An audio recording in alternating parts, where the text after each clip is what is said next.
I know you told your friend you're not okay. And tell me what's wrong and why you never said you felt that way. And guess you're trying to stay strong and fake a smile until I look away. But I've known you too long, it hurts to watch your blue eyes fade to gray as you fade away, as you fade away. The audience? All right. Who here likes One Piece? Yeah, I see Luffy right up here. We've got any Full Metal Alchemist fans? Yeah, My Hero Academia? Fruits Basket? Yeah. All right, well, you know her as Luffy from One Piece, Hawkeye from Full Metal, and Akito from Fruits Basket. I am so happy to welcome Colleen Clinkenbeard. Come on up here.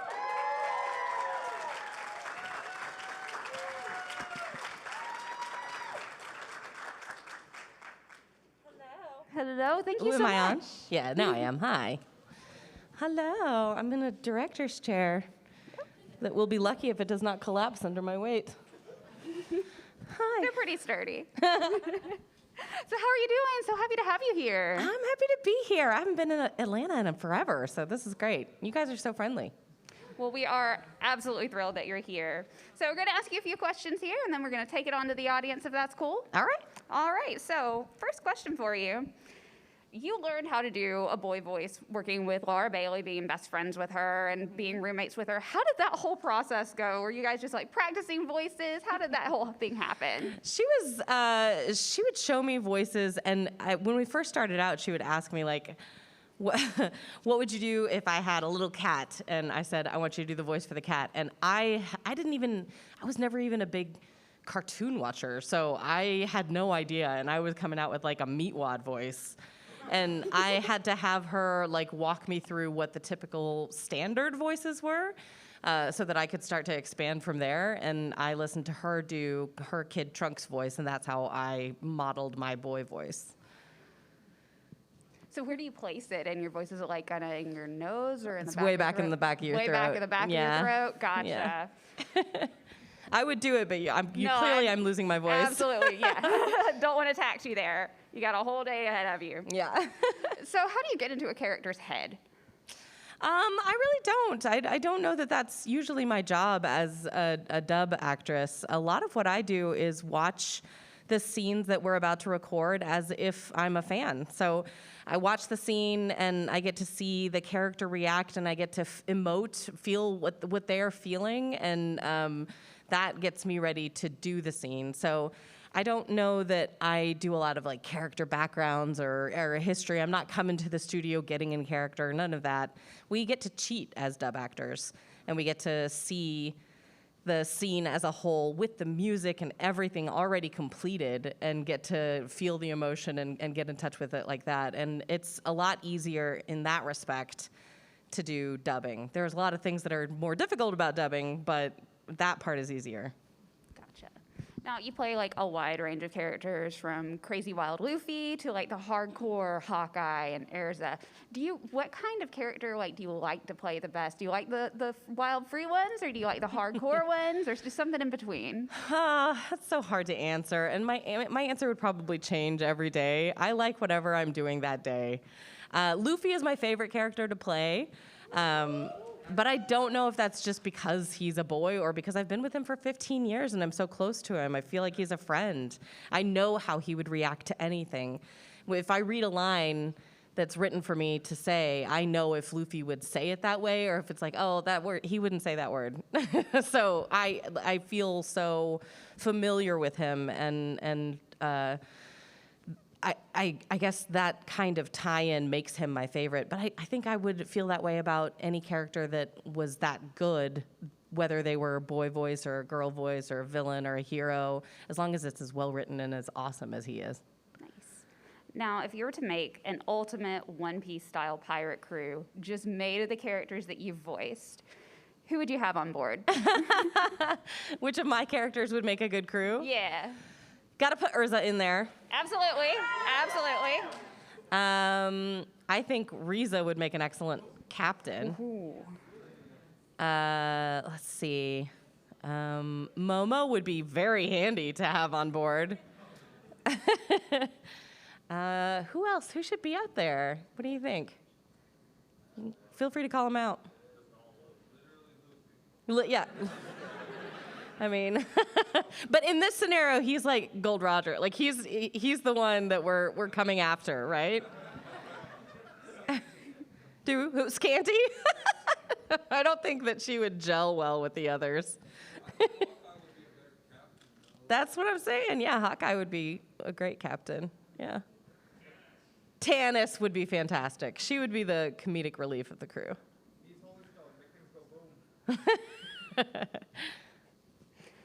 Well, which character, I know you love Luffy, but who do you feel you relate to the most that you voice? Hana in Wolf Children, for sure. She's the one who I felt has been closest to me and my personality. I'm sure, especially being a mom, that Yeah, definitely right? hits really close to home. Yeah, and I was pregnant while I was recording that one, so it hit closer to home than anything. So yeah. There was a lot of crying. Yeah, so I think she's both the most realistic character that I play and also just closer to who I am as a person. Now, your character Akito in Fruits Basket, while definitely affected by the Soma curse, doesn't transform into any of the animals. So if you were cursed, what animal would you want it to have to be if you had to pick one of those? Is it me who's cursed or is it Akito who's cursed? It's you if you were cursed. It's me. with it. What animal would I turn into? Oh, man. Maybe an owl. I'm trying to think of... I'm not a very active animal. More alert at night. Likes to observe, but still capable of tearing the throat out of a mouse. So I'm gonna go with owl. Yeah. Sounds pretty good. Good choice. Now, Luffy is, of course, known for being very, very strong, but who have you voiced that you think could beat him? Oh, man. I voiced Kid Goku in a movie and in some video games. Goku could beat Luffy, probably. Yeah. Definitely. But other than that, Luffy could beat pretty much anybody. Valid. Yeah. Oh, Yuko from Holic. From which one, I'm sorry? From Holic. Oh! She's a dimensional Yeah. witch. How do you beat that? Go. Yep. Right. Now, you not only are an actress, you direct, you write, you do production. How do you switch between all those different hats that you have to constantly wear? I just stay busy. It's a very busy life for sure. But I don't really feel like stepping into the booth. Sorry, I'm distracted. I don't really feel like stepping into the booth is like taking me out of what I'm doing. I think the biggest difficulty that I have is staying separate, is not producing or directing while I'm in the booth, or when I'm producing, not wanting to be doing other people's jobs as well. Like, I had to learn that as an actor, how to get in the booth and act and not try to direct myself, because there's nothing more annoying to a director than an actor who wants to tell you how to do it. And I have a natural tendency to want to take control of the room. So I'm very Yaoyorozu that way. So I guess it's not difficult to step from thing to thing. It's more difficult to leave the things behind. Which would be the most like time-consuming of the different roles? What do you spend the most Producing. time? Is that what you spend the most time doing? Yeah, producing is my main job. Gotcha. In fact, it's so much so that probably My Hero is going to be the last show I ever direct, is my Yeah. guess. Yeah. but it's an ongoing show, so you know. Yeah, we'll see. We'll see how long. But during the parts of the year that My Hero is not happening, I'm not directing. I'm just producing and acting. Gotcha. So what all goes into producing? It's a difficult job to describe. Every Gotcha. producer is different. That's a very big term for a very big bucket. As my version of being a producer is that I manage the special features team. So any special features that you see come out on DVD, I produced those. And then I also produce all of our out-of-house dubs, so anything that we're not recording in the studios at Crunchyroll that we're using external studios for, I'm the one who's facilitating that and getting them their materials and making sure everything comes in. And then right now I'm producing some nighttime shows at Crunchyroll as well. And then I'm also the go-between for anytime an exterior department like marketing wants to talk to an actor. I am the go-between there. It's all very boring. You guys want to hear about acting. Understandable. Now, I've heard many voice actors refer to a specific gasp as the Clinkenbeard or the Clinkenbeard gasp or the Colleen gasp. Yeah. How did that originate? I don't know. I certainly didn't come up with it. Other people have done it, but I adhered to it. And then I started teaching people as they were like starting to become actors. And it became a very prevalent thing. Like that's just, it covers a lot of space. So these mouths that we have to fill, it'll be like one big, long, open mouth. And you can't fill that with as too sharp and too quick. So it's more of a, because it takes up more space. And you can make that any texture you want. It can be surprised, or it can be horrified. It can be anything. So that's the Clinkenbeard sound, I guess. Nice. Now, Ariza Hawkeye Funko Pop recently came out. I know. It's not out yet, but it's coming. For some reason I thought it already. Okay, it you got can order announced. it. You can order it. Oh, You're really? Right. Okay, that's probably where I got it from. Okay, so do you collect like a lot of your merch, like characters or anything? I never have. I'm not a big like I don't have a lot of stuff. So to begin with, I really like seeing it all.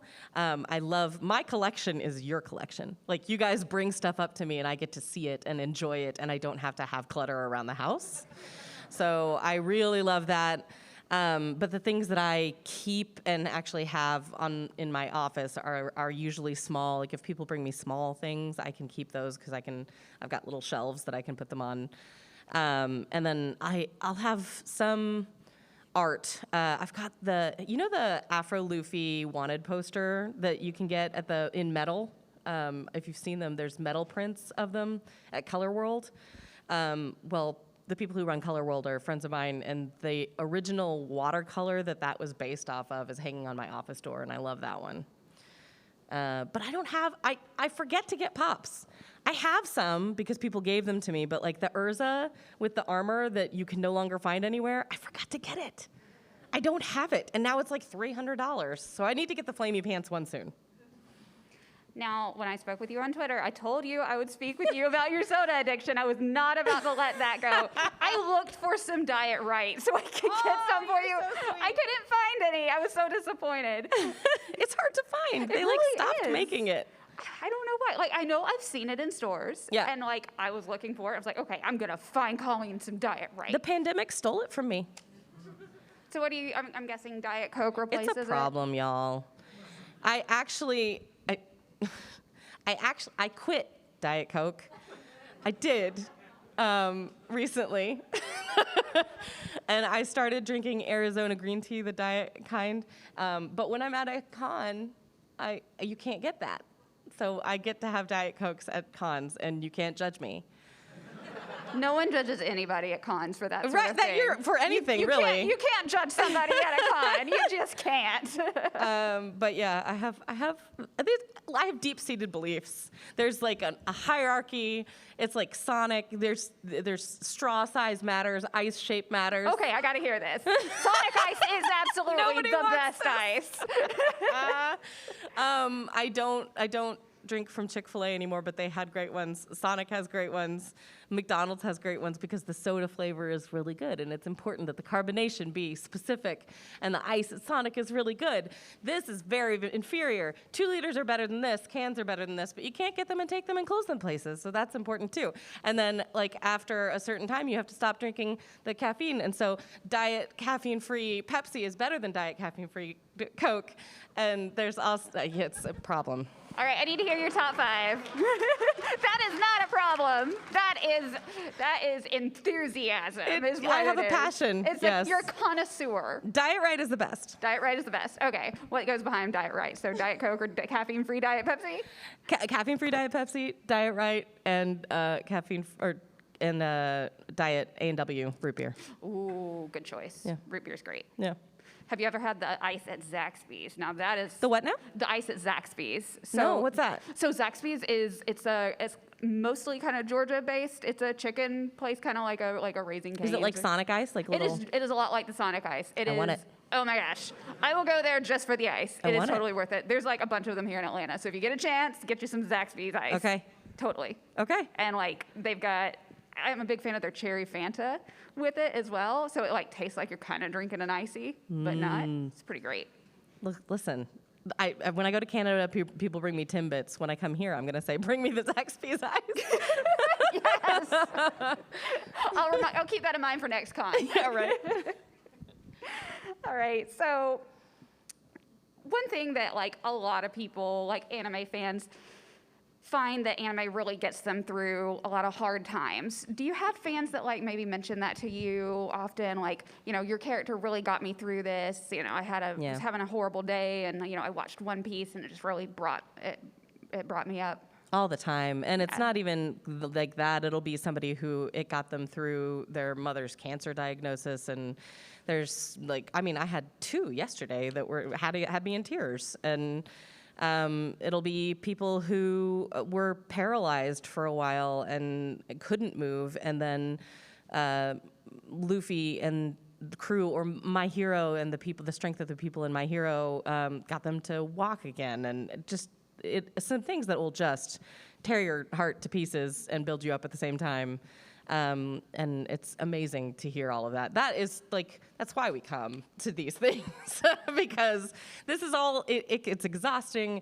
It tears my voice to pieces, and then I go and try to record. But you guys are awesome. You guys are so great. And the stories that you share they make us feel like what we do is worthwhile. Like, I'm not a doctor, I'm not a teacher, I'm not doing anything that's shaking the world, but you can convince me that I am for a little bit, and that's empowering.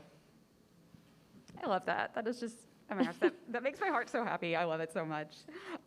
So let's say somebody wanted to go into the industry, and everybody's always like, how do I get into acting? And it's so easy to just like pigeonhole yourself into just that one category. Yeah.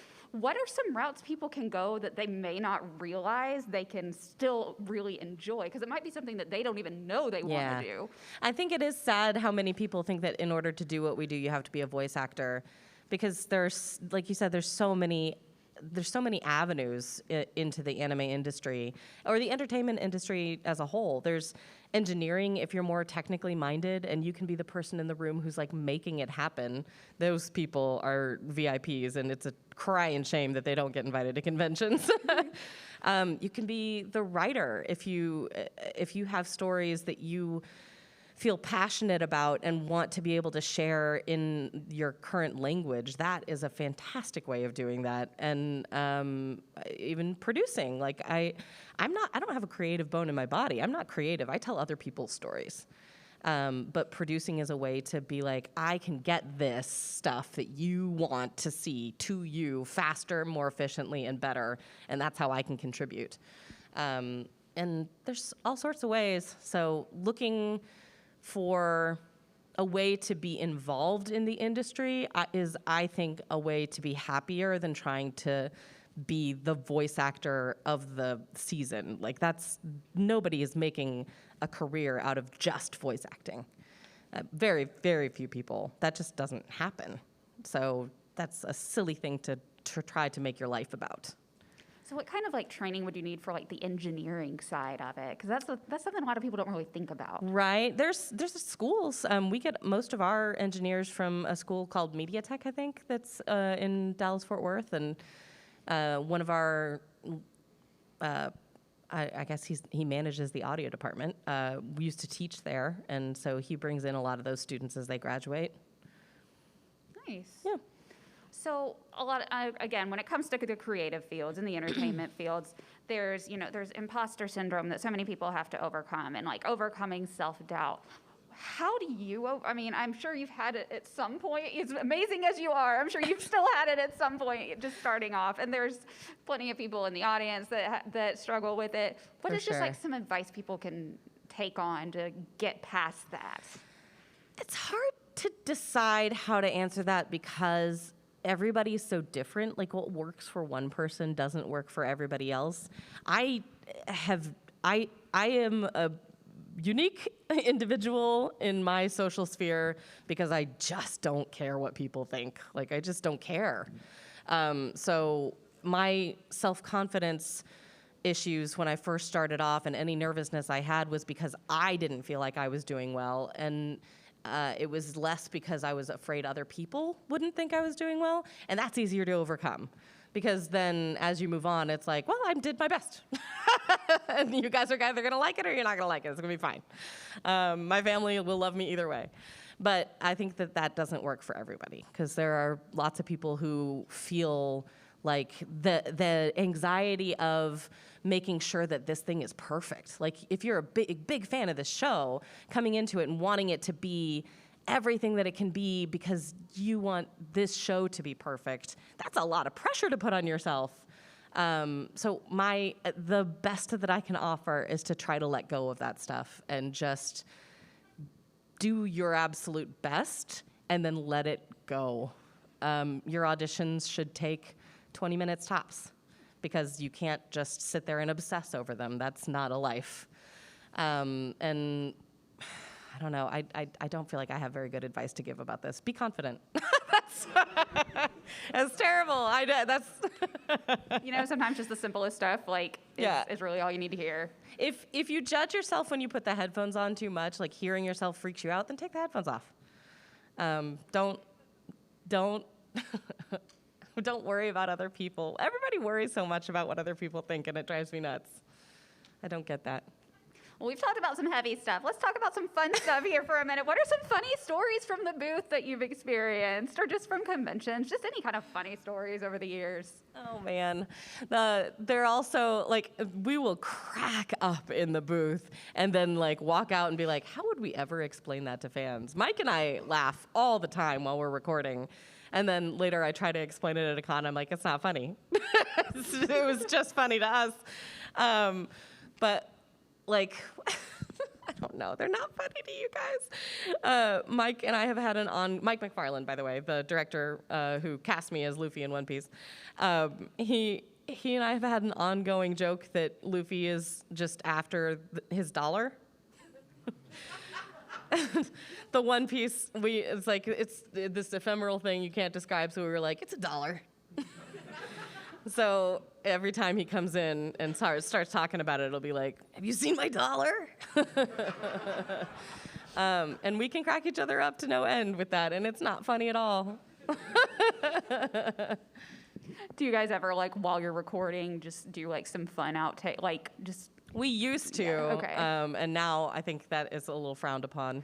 Gotcha. Yeah. Understandable. Yeah. Now, I know recently, the past few years, we've all been stuck at home, so a lot of people have been having to record everything from home. Yeah, we did for a while. What kind of equipment goes into a home studio? And I know there's different levels of it. So. Yeah, there are. There really are different levels of it. You can go super high tech and have incredible studios. And I know a lot of people who have done that, who've taken that route over the pandemic, and now they have a professional studio in their home, and that is so awesome. Someday I'll get one of them to come do that in my home. But for me, I just took what Funimation passed out. When the pandemic first started, Funimation sent these kits to all of the actors who were needed for the ongoing simuldub season. And it had a microphone stand, a pop screen, an iPad that had preloaded software on it with recording software. And I'm trying to think if there's anything else. I mean, that's pretty much it. And the microphone plugs directly into the iPad, which is not a super professional microphone. And I record in my closet. Clothes are excellent at what you need them to be. The sound baffling is great. So I record into my clothes, there's a microphone poking out of my clothes. And my husband rigged up these sound blankets that go over my head and down behind me, and then there's like a pulley system. And it pulls up and sits up on the ceiling for our day-to-day life. And then when I record, I just let it go and it goes down behind me. And so it doesn't look super professional, but it sounds great. Nice. Now I hear people all the time like argue back and forth between like, do you want a USB mic or what is it, like a condenser mic, or the one that goes into like a mixer? Yeah. Which, Anybody who knows more about this than I do would give you a different answer. Gotcha. To me, in my experience working with all the different studios, you can have the best mic in the world, and some studios will say it's not going to work for what they do. Because if it doesn't sound like what they use, it is harder to mix. So to me, it's mostly about sound deadening, making sure that your space sounds good, having enough space so that it doesn't sound like a muffled box. That's pretty important. But I think it depends on what you're doing, because voiceover commercials sound different than anime, which sounds different than video game work. My sound area got turned down for video game work just recently, but with Crunchyroll, I've never had a problem. So it just depends. Interesting. Now I know your voice is a little off now because you've been talking so much. And No, I'm at the end of a cold. I had a cold, and then like now I'm just at the part of it where it's like now I have no voice. Oh no! So what do you do because I know your voice is like your tool. Right. What do you do to like kind of make it not as painful, I guess, to say, like, Yeah. to recover for it? Do you have like special drinks or things Just that you water. do? I drink tea because it feels good sometimes, but just water. I'm not good at that normally. Like I barely ever drink water in real life, but when I have a cold or something that I really need to take care of my throat, I'll just down water all day. For the biggest thing is if you're sick, don't record. I have Luffy to do next week, and if I sound like this, I won't do it, even if they need me to do it, because that would probably hurt me permanently. Right. Yeah. What voice that you do you feel like is like the most taxing on your voice? Luffy. Luffy. Yeah, I'm sure. Yeah, there is no other answer. Now we're going to take one more question here, and now from the audience, we've got a mic here in the middle if y'all want to start lining up. And so what we're going to do is going to be one question at a time. We've got our wonderful mic runner here. She's going to be helping out. Hello. You guys are going to run the questions by her first so you can practice answering it. You guys respect Colleen's voice and don't do any voice requests right now. Let's stick to one question at a time. If you have another one, just get back in line. I'm dropping things, but that's all right. Now, while you guys are lining up, got a question for you. I saw on your Twitter a while back your Springsgiving celebration. Oh my gosh, I want to hear about that. That looked so fun. It was so much fun because we have all these holidays throughout the year that we spend with our families, which I love, and I would never not spend Thanksgiving and Christmas with my family. But we have close friends that we wanted to see on holidays too, and they have families that they spend holidays with, and so we were like, well, and my 7-year-old was like, well, then can't we just make another holiday? And I was like, you know what? Perfect. Yes, we can. So he named it Springsgiving. And it happens on Spring's break. And the lore happened. We went out to their farm, and now there is a god named Hush Hush, because we had Easter eggs that he hunted that were large, and one of them had a little dragon-y looking statue in it, and he said that its name was Hush Hush, and I was like, okay, that's the god of Springsgiving. And Hush Hush comes out and destroys the evil feast beast that is trying to consume all the holidays. And so there's a piñata that you have to defeat every year now. Piñata monster, got it. The feast beast piñata. I love that. And it's got all the holidays. So it's like Easter and New Year's Eve and Valentine's Day is all the decorations and Christmas stuff. And yeah, so Springsgiving, celebrate it. That is too fun. Pass on the word. Awesome. Well, thank you so much for word taking of the hush hush. time to answer my questions. So let's turn it over to the audience. Yeah. Hello, how are you doing? Hi, I'm That's well. not my question, but That was your but- one. Go to the back. so yeah. Earlier you were talking about the difficulties of dubbing, and the one that I've heard the most, the difficulty that comes up most often is matching the lip flaps. So How do you practice that, or what are some tips or guidances that you can use to? That's a good question. Yeah. I guess I didn't practice it until I got in the booth. And I feel like you either get it or you don't get it. It's a very left-brained process. I think that dubbing is a very left-brained version of acting, which is why I love it. I'm not a very right-brained person.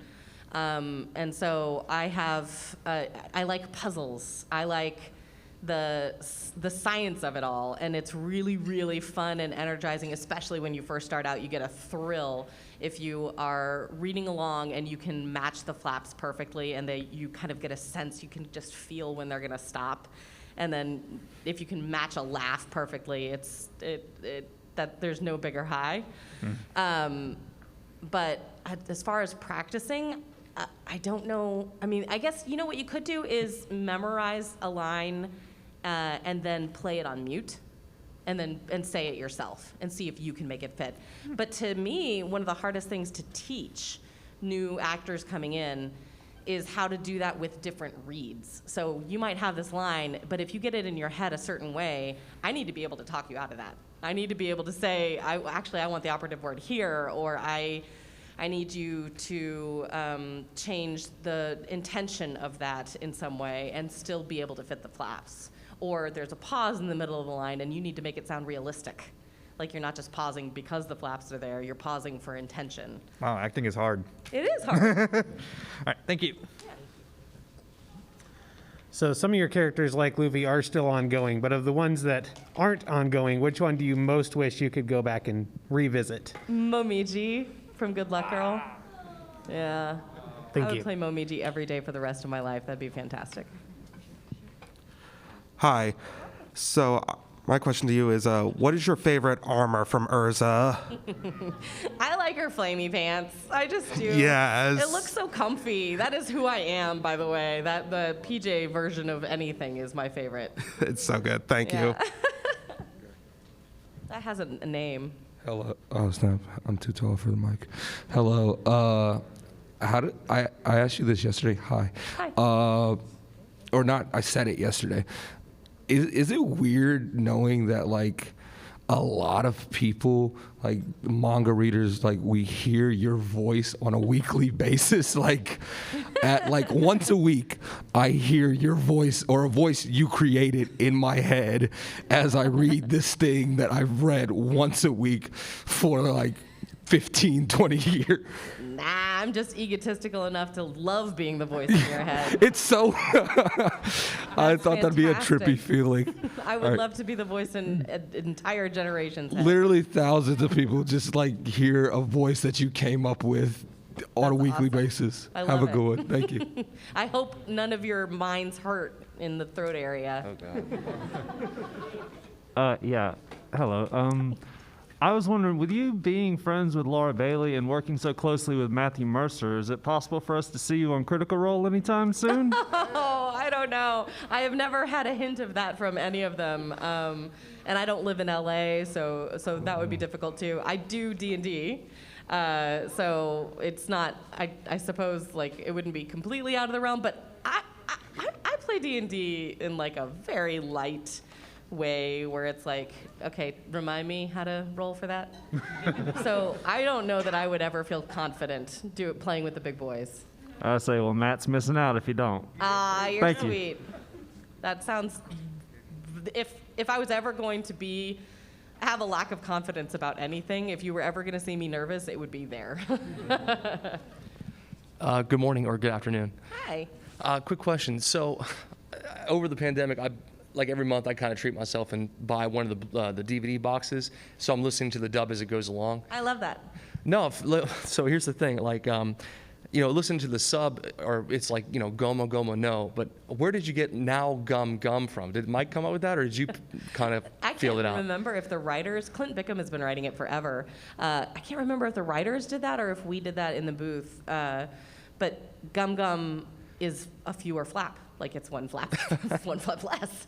And so it will happen where we have to match the gum gum and it's a gum blah. And it's like, oh, what are we gonna do? And it'll change every now and then, it'll change. Or sometimes with a new script writer, it'll pop up with like go gum gum, and Mike and I are no. We don't do go gum. Whatever so- fits the situation, essentially. Yeah, it has to fit the situation. But Gotcha. now is where we settled. I'm going to assume that was Clint, because he's a great writer. No, I was gonna say also, real quick, like Water 7. I hope everyone's caught up, but no, like you, Luffy versus Usopp, like the intensity of like that whole. That one was No, heartbreaking. that really, like that intensity and the emotion, like just it still rocks me. But thank you for what you do. That one was pretty emotional. Yeah. That and the Mary got me. Hey, how's it going? Hi. Hey. So this is kind of low.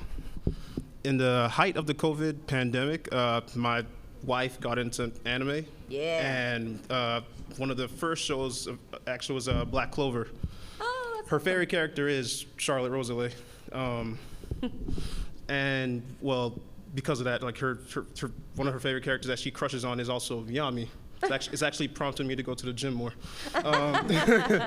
So you probably had this question a million times already, but do you think she'll ever, come around, Professor Love? Because the way she acts when he's around is intense. it's a little frightening. Yeah, especially that one where she's running across the water Yes. to get away from. Yeah, it's just. Yeah, it's imagine that, me recording that with my husband and child downstairs in my closet. Yeah.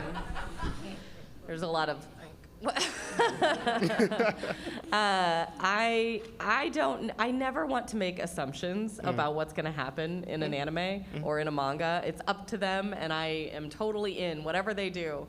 But I love romance, so anytime I get the opportunity to be like, so does she. She's a stickler for it. yeah, it's just gotta be a little. Just give me a little.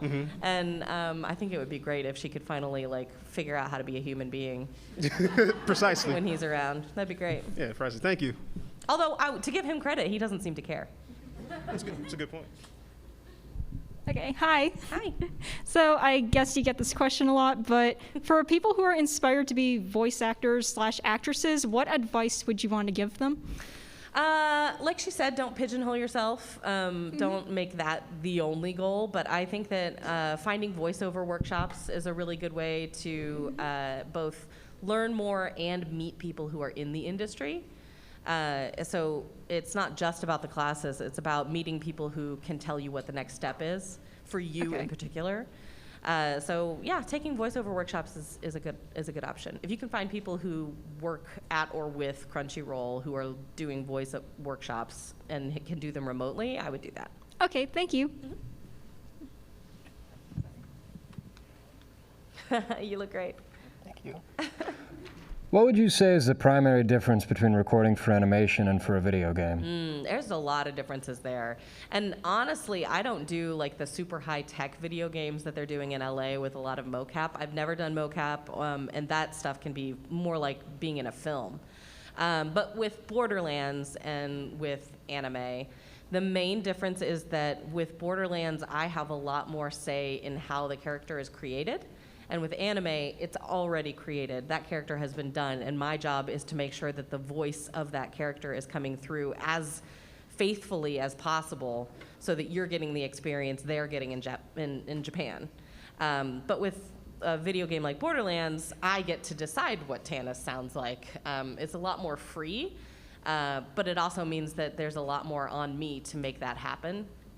Whereas with anime, I get to watch the scene and get emotionally invested and then just mimic that. So there's ups and downs to either side. Thank you. Hi. I love Full Metal Alchemist. When I was 12, Riza Hawkeye was everything I wanted to be. But my question is, have you heard the 4Kids One Piece dub, and what do you think of it? I've never heard it, actually. I've never listened to any part of it. But I will say that a lot of those voice actors I know and love, and I think they're fantastic. So I know that dub didn't necessarily land with the fans that it was intending to land with. And I think there's probably a lot of reasons. But I don't think any of the reasons had to do with talent. Okay, thank you. Hi. If you were ever sick, who would substitute as Luffy for you?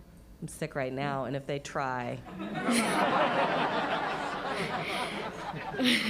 I say that, but we're doing it all the time these days because with a simuldub, the episodes have to come out every week, and we want you guys to be able to rely on that. We want you to know that every week your episode is going to come out. So that means that if the lead of that episode is sick that week, we're going to replace the voice for that week. It's going to be a little weird, but you get to see the content in the language that you're hoping to see the content in, and then we'll replace it again with the original voice actor for DVD, for home video. So I didn't answer your question. I don't know. Who do you think would replace me? I don't know. Who would make a good Luffy? I'll go after that person first. Thank you. Tanya Harding. Hello, what was your favorite arc on One Piece to work on? It had been Thriller Bark. That was my favorite for a while, but Whole Cake now. Yeah. All right, thank you. Yeah, my favorites are always going to be different from you guys because you guys really like the big fights, and I don't. I love them as an audience member. I love them. Looking back, I love them, but when I'm in the moment, it's like that hurts. I would rather be looking for raw ham melon. First off, I'd like to say I do appreciate all the behind-the-scenes kind of stuff on the content. So great job and keep it up. So my question is, how would you feel about bringing Detective Conan back? Oh, since we stopped at 134 and they're now at 1,000. Yeah, but didn't they start doing it? I think they licensed more of it with a company in LA. So I don't remember who is doing the voice of Rachel now, but there's something that's happening right now. Okay. So hopefully you guys are still getting some of that content. It exists. I support it. I support bringing more here so that you can hear it in English. However that happens. Hi. Hi. I was just going to ask, so where we are currently in the dub is Whole Cake Island. That is my second favorite arc. And I was just wondering, like, how is it switching between, second gear, third gear, and fourth? Bound Man is like it's a different sound for Miss Tanaka. And I was just wondering, how you adjusted to that and how forward are you looking to doing Snake Man? Every time a new gear happens, I'm like, but I was already, I was at the top. There's nowhere else to go. Yeah. But we find it, and thankfully they're finding ways to make it unique. So like with Bounce Man, the voice is kabuki style and completely different, and so they found a way to make that stylized and different. So rather than just like, okay, now up more. Right. I am excited about Snake Man because it looks super awesome, but I don't know where I'm gonna get it from. Well, just for what it's worth, you do awesome. Thank you. I love him so much. Hi. Hi. I was just wondering, out of all the scenes, all the characters that you have done, what scene was the most emotional for you to the point where while you were voice acting, it actually made you cry and you used that in the... That would be a toss-up between the end of Wolf Children and some of the last season of Fruits Basket. Both of those were very, very emotional, and there was a lot of me breaking down in the booth and using it. And sometimes I don't always think that natural tears are what a scene needs as a voice actor because it can create some really artificial sounds on the microphone. So I don't always think that tears enhance a scene in a cartoon. And I say that as a blanket, like not just anime, I mean cartoon animation. But those two in particular, there was nothing else that was going to happen. Those scenes were desperate for me. Thank you. Yeah. Hi. Hi. There are some moments in Fruits Basket where Akito genuinely made me the angriest I've ever been. How does it feel playing the villain, a character that you know people aren't going to be rooting for? That show does such a fantastic job of making every character so three-dimensional that you can't completely hate or love anybody other than Toru. So even with Akito going into it, like even though you don't get to the scenes where you're gonna sympathize for a long time, I knew that it was coming. Mm-hmm. You knew that there was some kind of history there. So I think showing off how truly reprehensible some of those choices are going to be is the best way to make it more impactful when it flips. So really, I was just reveling in it. And I think it's a talent on your part, because I always say the actors who make you the angriest, like make you Right. feel that, it's such a talent. Yeah, I agree. I don't know with mine, but I agree that that's what I look for in other people. Like there's some people that I work with, voice actors, who are just phenomenal at that, who like really make you buy into it. And then when it flips, it's like, oh. Well, thank you. Yeah. Howdy, howdy. So, without spoiling, in One Piece, at the end of the conclusion of the war, there's a very sad moment. Where did you draw this emotion from? Because it lasts for like 2 or 3 episodes. The conclusion of what? The Summit War. Oh. I'm trying to decide if that was.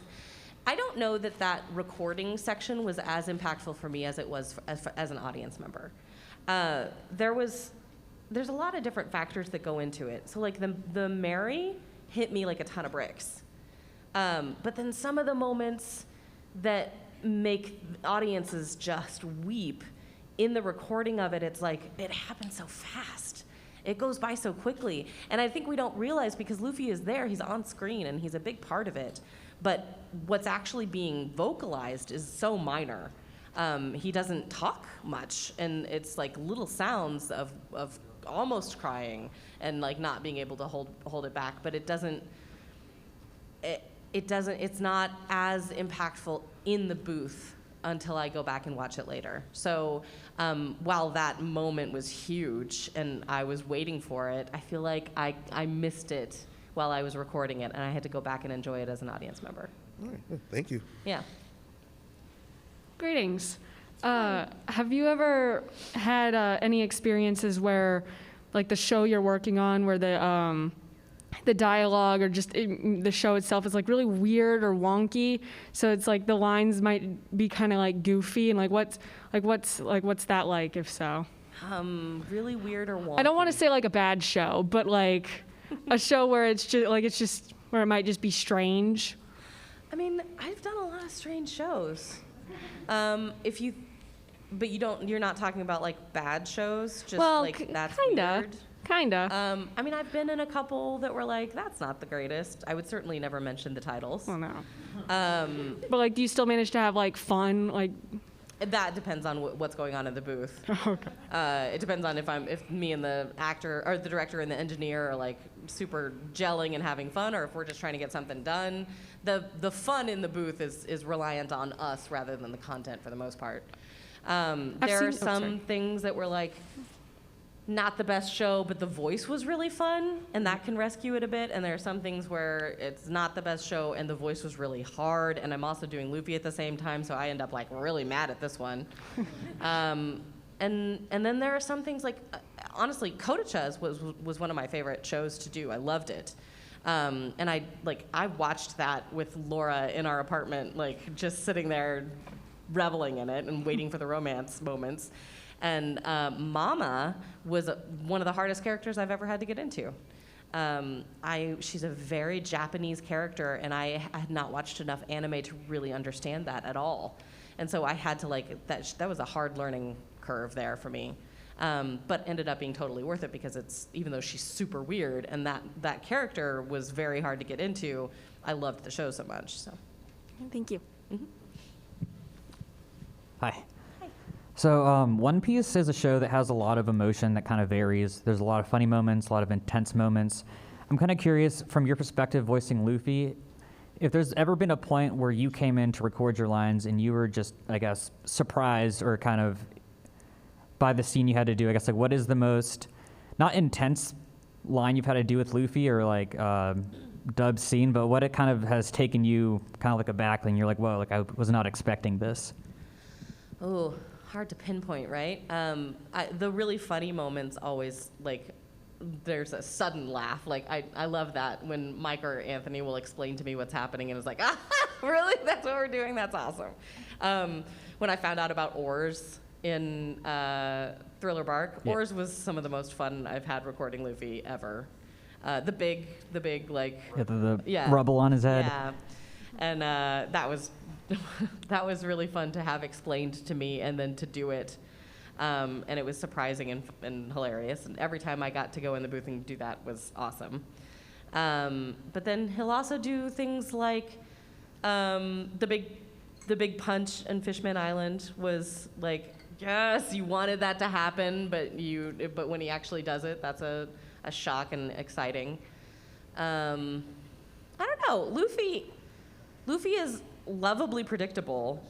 Oda isn't. The story goes all over the place, and you never know what's going to happen, and that's fantastic. I love how exciting that is, and you never know what's going to happen in the story. But I also love how predictable Luffy is in his heart. Like, you know who he is and what decisions he's going to make. He is never going to make a surprising decision to abandon somebody or to not save the person, or like none of that's ever going to happen. He is going to do what he's going to do, and that is why we love him. So I say predictable, but I don't mean in that like boring predictable way. I mean in the like he has been who he was from the beginning. Right, awesome, thank you. Yeah. And great Did that job playing answer your Luffy, by the question way. at all? I don't No, yeah, it did. I know I worded it kind of weird, but that was awesome. Thank you. Hi. Hi. First, thank you for being you.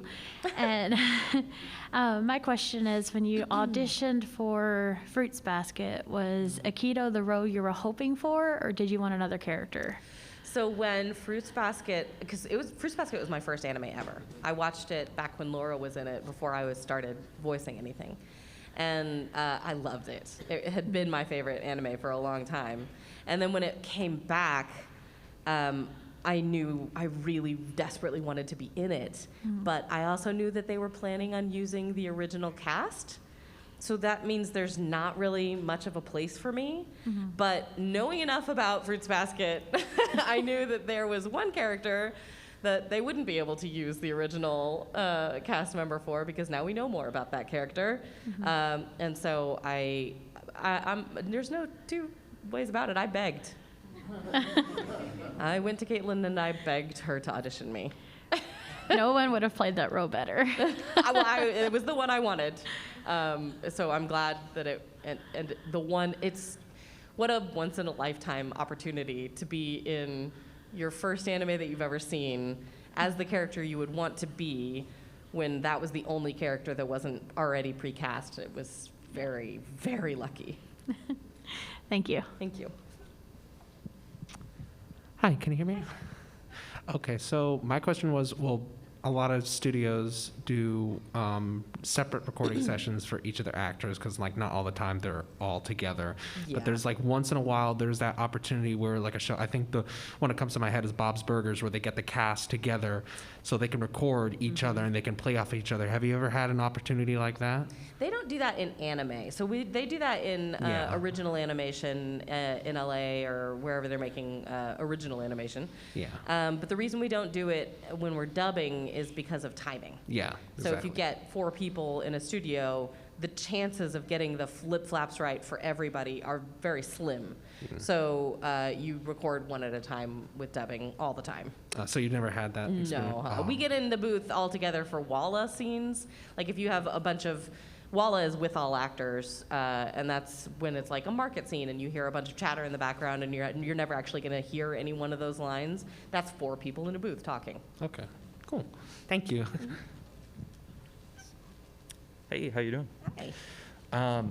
So I've loved One Piece since the beginning, but there was one specific moment during Arlong Park where Nami's like on the ground crying and Luffy puts his hat on her and he walks away, and it was very touching, very emotional, and that was the moment that kind of made me fall in love with him. So I just wanted to know, like, what was that moment for you where you fell in love with the character? What was the moment that I fell in love with the character? You know, I loved him from the beginning. I thought he was awesome from the beginning, but I was so concerned from the beginning about making him everything that he needed to be, that for a really long time while we were recording, it was me focusing really hard on the voice and stressing out about making it as good as it could be. I was a lot younger. It was like 15 years ago. So it took me a lot longer to get to the point where I just sank into him and I could just have fun and not be stressed out about it.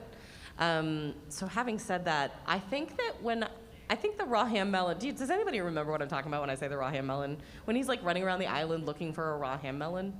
That stuff, that silly stuff was when I fell in love with him.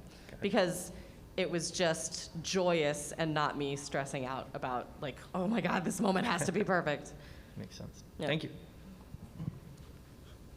Hello. I almost forgot to ask this question. Usually, this question is mostly for your character Momo, or Yamamomo from My Hero Academia. I usually try to ask every voice actor about what country would you think they would like to go to after they graduate. Like All Might went to the United States. Oh. So which country do you think Yamamomo would go to or try to study abroad in? England, I think. I think she could be an Anglophile, and I think she would love to go and have tea with the people who love tea. Yeah. I can see that. Yeah. Okay. Thank you. That's a boring answer because England and, you know, there are a lot more unique countries to pick, but I think that's probably the answer. Thank you. Is that one last question we've got coming up here? Perfect. Okay, hi. So I remember being a little girl on my grandparents' computer watching Fairy Tale and being like, Urza is amazing. It was like 3 a.m. and I was like super quiet because like if my dad found out, I would be dead. But anyway, so I was like, Urza's really cool. So then I found out you did like a bunch of other characters I adore, like Riza and Luffy.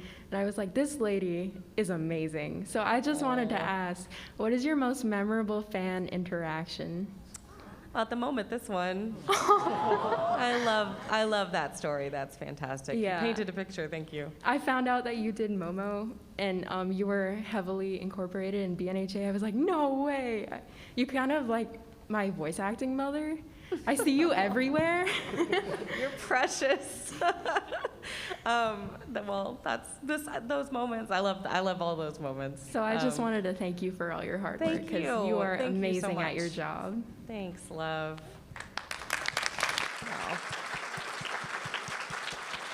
Awesome. Well, thank you so much, everybody. I can't think of a better note to close that out on. No, That you was did so it. You sweet. closed it.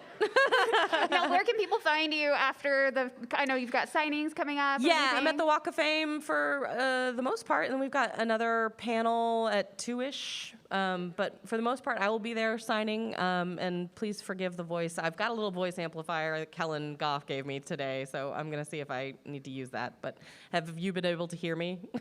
Okay. All right. Well, thank you so much for joining us, everybody. Let's hear it for Colleen Clinkenbeard. Thank you.